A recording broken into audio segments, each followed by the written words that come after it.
It's a great testimony of how just mindset and determination, your willingness to stick to physio can just overcome chronic pain and get you to this point. Yeah, I guess it kind of taught me a kind of resilience that I didn't know I really had inside me. So Hi, everyone. It's me, CK, the creator and host of the podcast Bed, Back, and Beyond.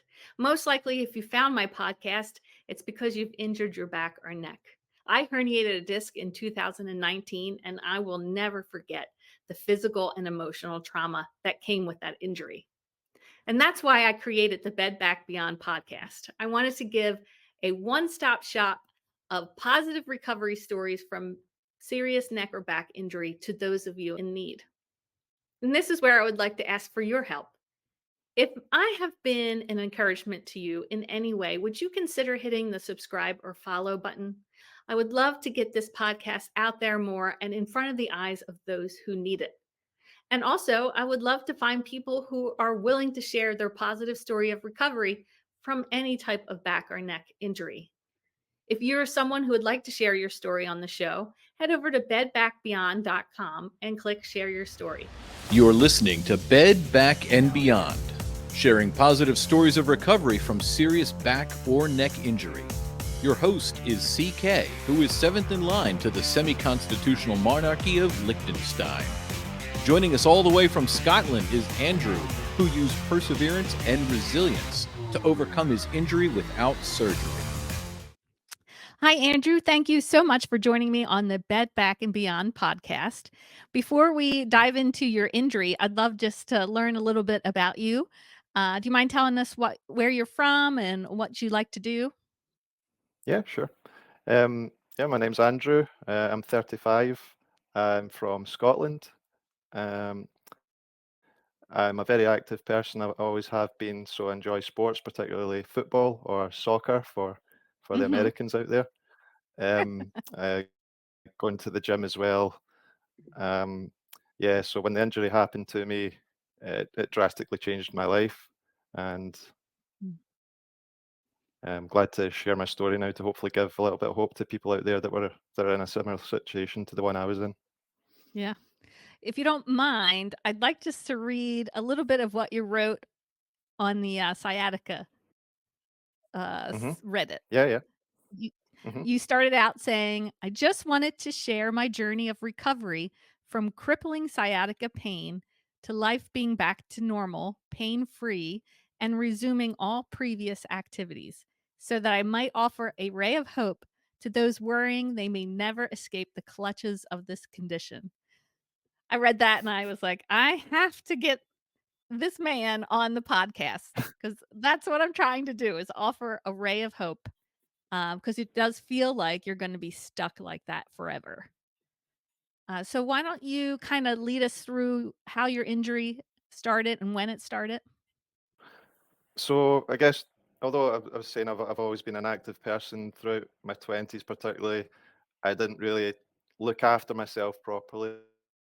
So I always had poor diet, drank a lot at the weekends, partying kind of lifestyle.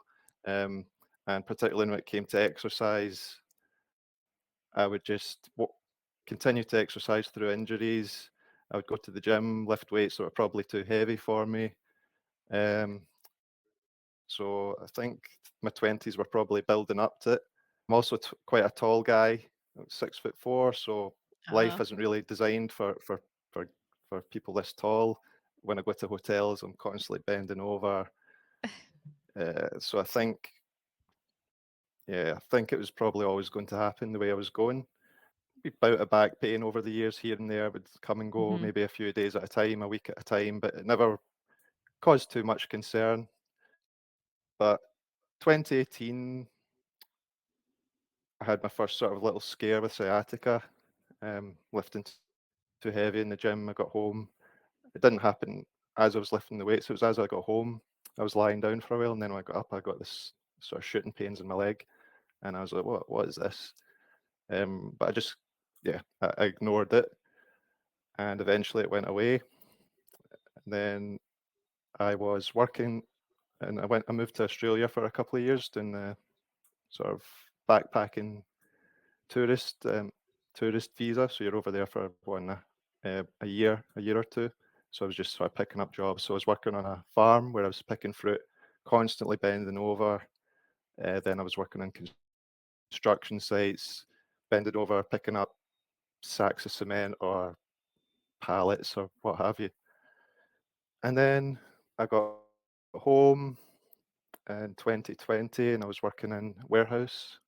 So again, constantly bending over, picking up boxes, and yeah, it didn't happen like one time I bent over and I was like, oh, there goes my back. It was a Okay. kind of gradual over time. I started feeling this pain creeping down my leg, and so I googled it and I was like, oh, sciatica. But again, I kept working, and I noticed that a lot when I was driving home. The pain would it was becoming over the days and weeks. It was becoming really, really quite bad. And then one time when I was driving home, I had to pull over at the side of the road. It was I never really had too much pain in my back. It was all down my leg. Okay. But yeah, I had to pull over at the side of my road, and I didn't know how I was going to get home. But I just kind of walked it off, got home, and I had to chuck that job. And yeah, it continued to get worse for a few weeks until it was the point where I was pretty much bedridden for a couple of months. Just constant pain. Certain movements would set it off. Um, yeah, agony. The worst pain Yeah, I've ever had. it's terrible. Mhm. And you said that Yeah, was, started November 2020, so right in the middle of the pandemic. yeah. Pandemic. Um, so I was at home. To be fair, I wouldn't really have been able to do much anyway for a couple of months from November, December, January. I was pretty much bedridden. My Right. partner was putting on my socks for me and things like that. So yeah, the pandemic was there, but I would have been indoors anyway, I think. Did it affect you being able to get to see some doctors? Initially, so I was going to my GP, and it was sort of telephone consultations. I did get to go to the physio. I think they were trying to discourage it, but I did Okay. get to go to the physio eventually with the masks and stuff like that. I was in a lot of pain, so I guess they pushed me through or whatever. But yeah, I did get to see a physio. I was round about Okay. maybe January of 2021. And, did they do an MRI or anything like that to see your herniation? No, so in the UK we've got the NHS, and Mhm. they kind of shy away from doing the MRIs unless you're going down the surgical route. And Okay. before we went for surgery, they were wanting me to kind of exhaust the sort of non-surgical route first. So physio. I think the next thing was like the shot they give you or whatever. Um, Right. yeah, physio first, and it's only if you're going for the surgery, then you'll get the MRI, so they can show you what they're going to have to remove or whatever. Okay. In the US, it's a little different. If you want the insurance to pay for anything, you have to prove that you have the herniation. So, you Right. have to get the MRI in order for them to pay the physio to pay for the doctor visits. Mhm. Right. So how long Yeah. did you Here work with it's the It's very different, our health it's a bit systems, different. Yeah. Yeah. but they both sound frustrating. And yeah, they've both got elements that can be quite annoying. I think Yeah. the NHS, in theory, your free healthcare, it's brilliant, but there is a lot of waiting. I've got a relative now actually that's due for surgery. The same thing. Mhm. She's got back Oh, issues, and it's 2 years before she's going to get her surgery. wow. There was no way I could wait that long for the amount of pain I was in. No, And you did try the doctor gave you some nerve medication, is that correct? yeah, they gave me the first one was naproxen. Mhm. Didn't feel that really did a lot, so they increased the dose. Still wasn't doing much.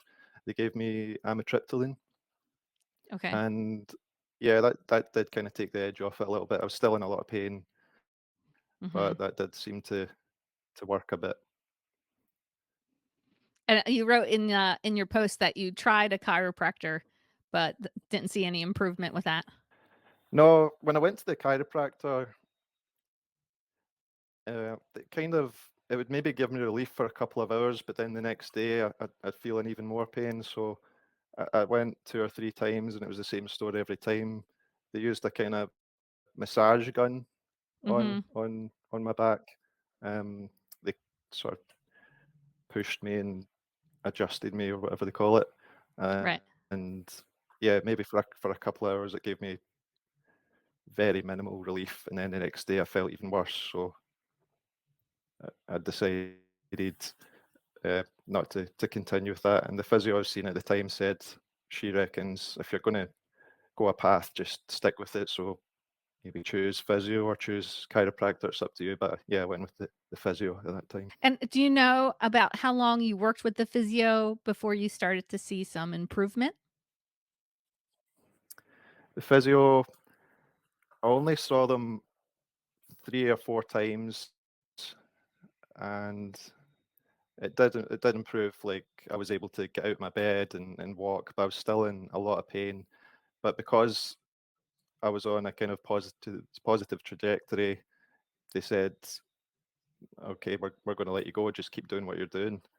And when I was on my own at that point, I kind of reached a plateau where I wasn't seeing any more improvement. I kind of stayed at the same spot. So I'm still in a lot of pain every day, Mhm. particularly slight, slightest bent forward or sitting down for more than 5 minutes.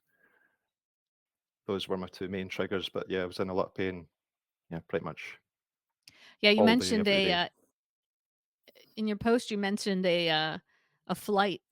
Was it a 10-hour flight that really triggered it for Yeah, you? so I saw the physio. So that was January 2021. I went to the physio and maybe saw them 3 or 4 times over the next few months. So I stopped seeing them maybe around about June or July 2021. So I kind of plateaued for the next year or so. So don't know if I improved. I didn't really improve much over that time. It just kind of stayed the same. And then the flight was September or October 2022. It would have been. Yeah, so that was to go meet my partner's family for this first time. She's from the States, Texas, a- and it was a 10-hour flight. And actually, before the flight as well, I don't know if it was a kind of nerve thing because I was like nervousness because I was going to meet the family. I don't know if the Sure. stress exacerbated it as well. I think that stress can play a part in it as well. But the Mhm. flight, yeah, the flight was it was torture. I couldn't sit, so asked one of like the air stewardesses, can I like stand? So I stood at the back where they have their breaks, and I stood there for yeah probably 9 hours of the 10-hour flight, and the Wow. rest of the time taking off and landing you have to sit. So it was pretty bad at that point, but not quite as bad as the sort of initial injury, but yeah, it was pretty bad again. So after that flight, you wrote that you decided to commit to doing the regimen that your physio had given you. Do you mind sharing some of the stretches and the regimen that he did give you? Sure. Um, so when I went back to the physio for the second time, they sort of poked and prodded me. Again, I didn't know what I was working with. We don't know I still don't know what's actually going on in my spine at all because I've never had the MRI. So the only tests they could do is kind of movement tests, and they kind of judged that from the way I was able to move that they didn't think there was any permanent damage, like nerve damage.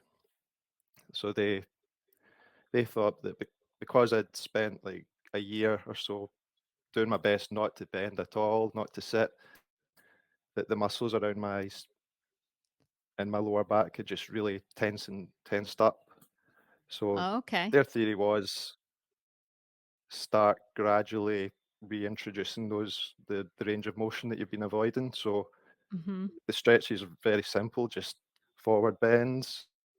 And at first I couldn't even get like close to my knees with my hands, like, but over time, like week by week, month by month, I was eventually able to get my hands past my knees. Now, still not quite touching my toes, but maybe sort of halfway down my shin now.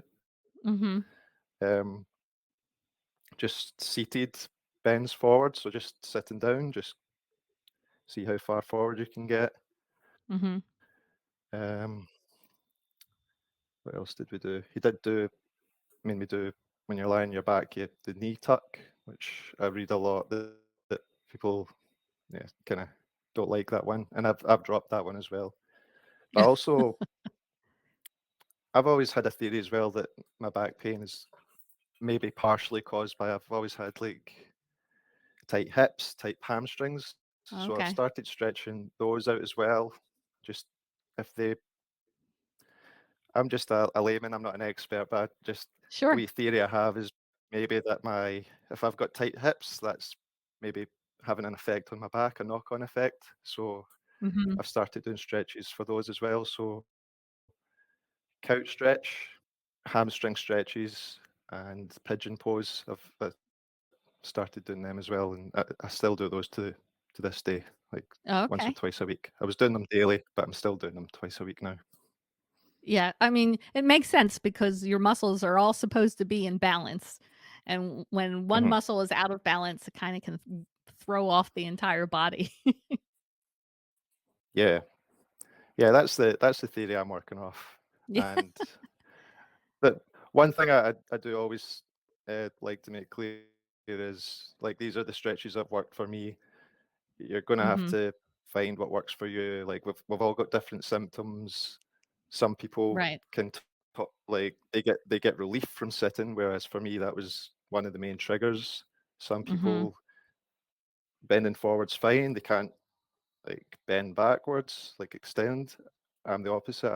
I got relief from doing like cobra pose and stuff like that, whereas bending Okay. forward was a trigger for me.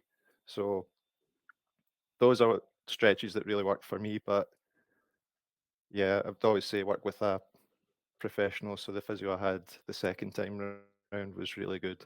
Right. You had all these the sciatic pain, but we don't know if you had a herniated disc or not. We're just assuming because you never got an MRI.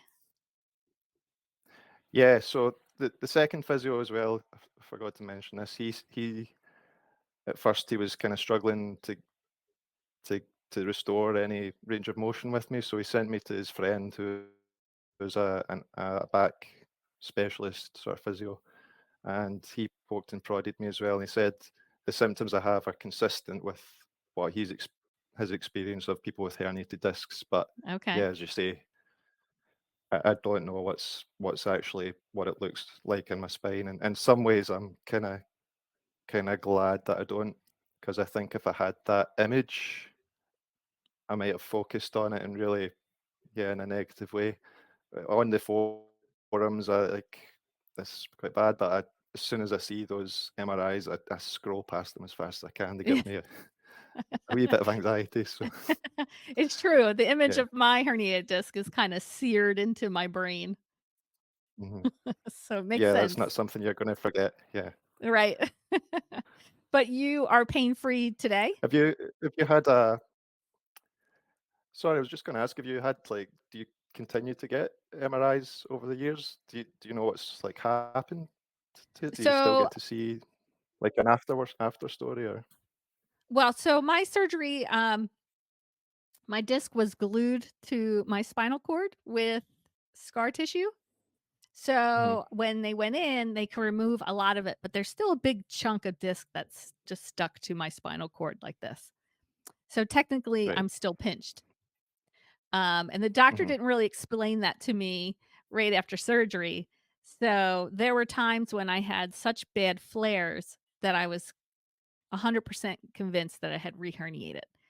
And so 2 times after the surgery, I had another MRI. So I got two, I think. Was it two more MRI? No, I'm sorry, just one more MRI, just one.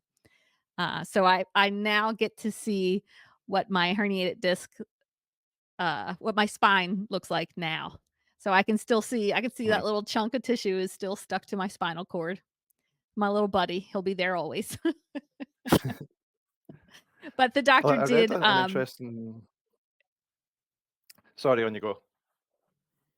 it's just said, the doctor did remove enough bone so that my nerve has enough room to move. So 95% of the time I'm barely have any pain. I still have leg numbness and that never went away, but I live a Mhm. almost pain-free life. That's good. Yeah. Yeah, I read an interesting study that I can't remember the exact ins and outs, but they were basically people without any pain symptoms. They were giving them MRIs, and it was quite a high percentage of them had herniated discs, and they were pain free. So it's just kind of weird what how some bodies react to it and others don't. It's amazing. My brother-in-law just had the same thing, and when we compared his MRI to my MRI, his herniation made mine look like a little wee tiny little thing, and he's like, Mhm. "That's what put you in so much pain, Christine?" And he was living with this Yeah, massive it's herniation for years. It's just unbelievable how different it is from person to person. yeah. I don't think the whatever millimeter herniation you have correlates with the amount of pain you're going to have. It's going to be Yeah, different for everyone. that's 100% Uh, correct. yeah. You did mention a bit of, mindset for you, um, positive mindset. You wanna talk about that a little bit? Yeah, I suppose the one of the lesser talked about symptoms of chronic sciatic pain is the sort of mental journey you go through, the mental anguish you go through. Mhm. Uh, it's so hard sometimes to see that light at the end of the tunnel, especially you're going to come across more negative stories than positive ones simply because people with the negative experiences are still looking for help or Right, want somewhere to vent, whereas the positive ones, a lot of people will just, okay, that's me. I'm going back to my life now. I'm leaving all that other stuff behind. right. Uh, so, but I do think, as I was saying earlier, I think that stress can probably exacerbate it. It's just another wee theory I've got. But yeah, I think that's why I wanted to do to share this story as well. It's there are positive stories out there, and I think that you have to just keep going.